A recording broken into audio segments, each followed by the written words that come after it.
آپ کسی کے بارے میں بہت زیادہ سوچتے ہیں تو کیا ہوتا ہے، اس کے بارے میں سوچنا بند کریں۔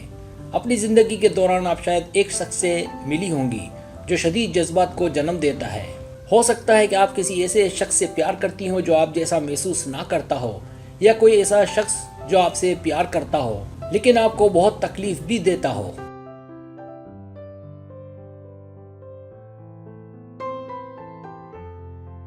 اس کے خیالات کو دبانے کی کوشش اکثر انہیں پوری قوت سے واپس لاتی ہے، جس سے آپ مغلوب اور مایوس ہو جاتی ہیں۔ ذیل میں دی گئی حکمت عملیاں آپ کی رہنمائی کریں گی کہ محبت میں ناکامی کے بعد کیا کرنا چاہیے۔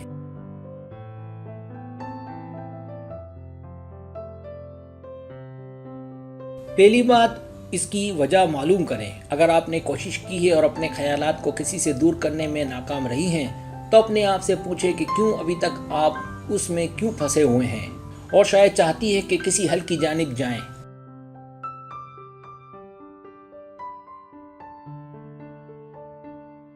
غیر حقیقی امیدوں پر قائم رہنا بہت عام بات ہے، لیکن آپ اب بھی جڑ سکتی ہیں، شاید سوشل میڈیا کے ذریعے یا کسی باہمی دوست کے ذریعے جو آپ کو رابطے میں رکھنے میں مدد کرتا ہے۔ کسی بھی طرح سے ایک واضح نتیجہ آپ کو ان خیالات سے نکلنے اور آگے بڑھنے میں آپ کی مدد کر سکتا ہے۔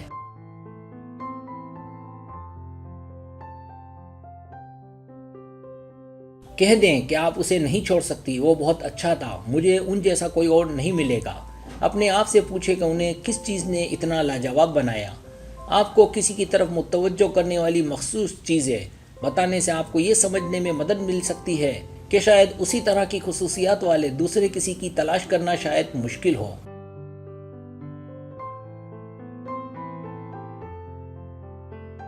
مثالی تاثرات کی تائید یا تردید کے لیے کچھ ثبوت تلاش کریں، جیسے اس نے مجھے کبھی مایوس نہیں کیا، وہ ہمیشہ جانتے تھے کہ مجھے کیا کرنا ہے، یا وہ خوفناک تھے، یا وہ صرف مجھے دکھ دینا چاہتے تھے۔ جب آپ اپنی یادوں کو جھانکنے کے لیے وقت نکالیں گے تو آپ اس کی شناخت کریں گے۔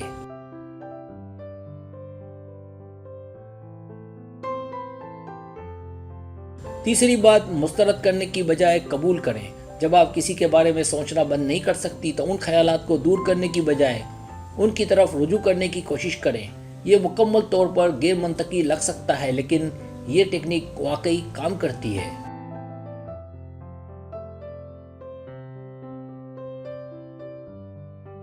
بلا جواز محبت، تذلیل، غیر منصفانہ سلوک، سادہ پرانی رنجش، ان میں سے کوئی بھی کافی تکلیف کا باعث بن سکتی ہے۔ اس کا حل یہ ہے کہ اگر وہ ایماندار ہے تو ہمیشہ اس کے ساتھ رہیں، پھر بھلے ہی اس سے درد ملے، اور اگر وہ بے وفا ہے تو اسے بھلانے میں دیر نہیں کرنی چاہیے۔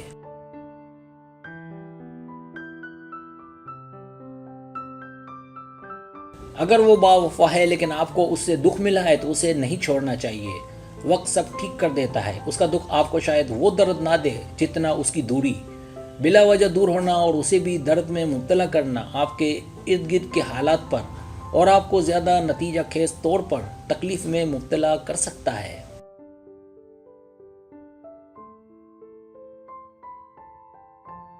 چوتھی بات، اپنے آپ کو پہچانیں۔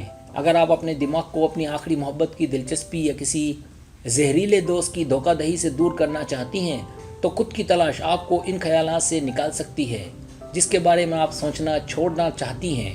یہ آپ کو اپنے مشاغل، ذاتی دلچسپیوں اور دیگر چیزوں کے ساتھ دوبارہ رابطے میں رہنے میں مدد کر سکتا ہے جو آپ کو بامعنی معلوم ہوتی ہیں۔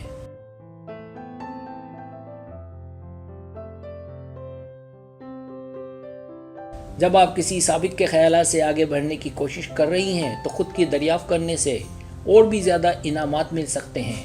جتنا زیادہ آپ خود سے دوبارہ جڑیں گی، اتنا ہی زیادہ آپ کو ان کلیدی طریقوں کا پتہ چل جائے گا۔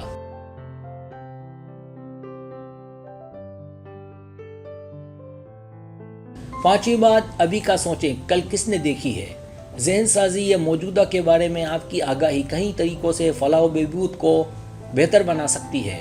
اپنی روزمرہ کی زندگی میں موجود رہنا دوسروں کے ساتھ آپ کے تعلقات کو مضبوط بنا سکتا ہے۔ یہ خود آگاہی کو بھی فروغ دے سکتا ہے اور دماغی صحت پر مثبت اثر ڈال سکتا ہے۔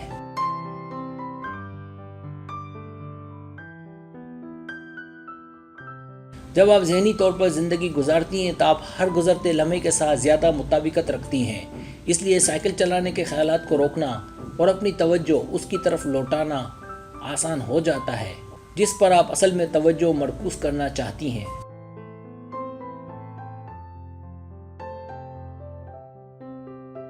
چونکہ آپ کی ذہنی توانائی ہر لمحے میں سمٹ رہی ہے، جیسا کہ ایسا ہوتا ہے تو اسے بلانا مشکل ہو جاتا ہے، لہٰذا اگر وہ ٹھیک تھا تو اس کے ساتھ رہیں، کل کا نہ سوچیں، اور اگر وہ غلط تھا تو مصروف ہو جائیں، اسے بھاڑ میں ڈالیں۔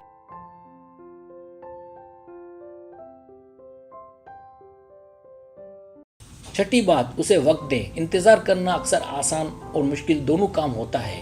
یقینی طور پر آپ کو اپنی زندگی کا ہر دن گزارنے کے علاوہ کچھ کرنے کی ضرورت ہے، پھر بھی ایسا لگتا ہے کہ وقت بہت آہستہ آہستہ گزر رہا ہے۔ آپ اس خیال پر طنز کر سکتی ہیں کہ آپ کا درد اور آپ کے خیالات کی شدت کسی نہ کسی دن کم ہو جائے گی۔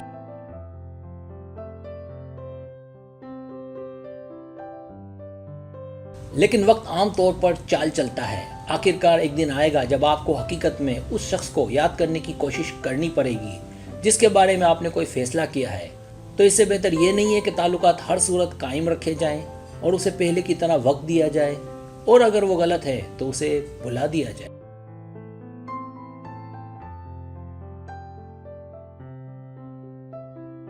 ساتویں بات، معاف کرنے کی کوشش کریں۔ جب کوئی آپ پر ظلم کرتا ہے تو مصیبت میں پھنسنا بہت آسان ہے۔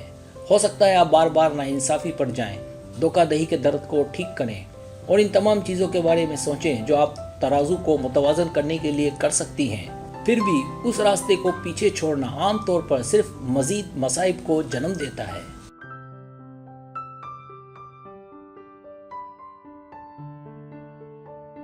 جبکہ معافی شفا یابی کی طرف زیادہ قابل اعتماد راستہ ہے۔ معافی آپ کو ان غلطیوں کو چھوڑنے میں مدد دیتی ہے جو آپ نے اپنے سینے کے قریب کر رکھی ہیں، تاکہ آپ ہلکے دل کے ساتھ آگے بڑھ سکیں۔ معاف کرنا آسان ہو جاتا ہے جب آپ کو یاد ہو کہ ہر کوئی غلطیاں کرتا ہے، اور ان میں سے بہت سی غلطیوں کے پیچھے کوئی برے ارادے نہیں ہوتے۔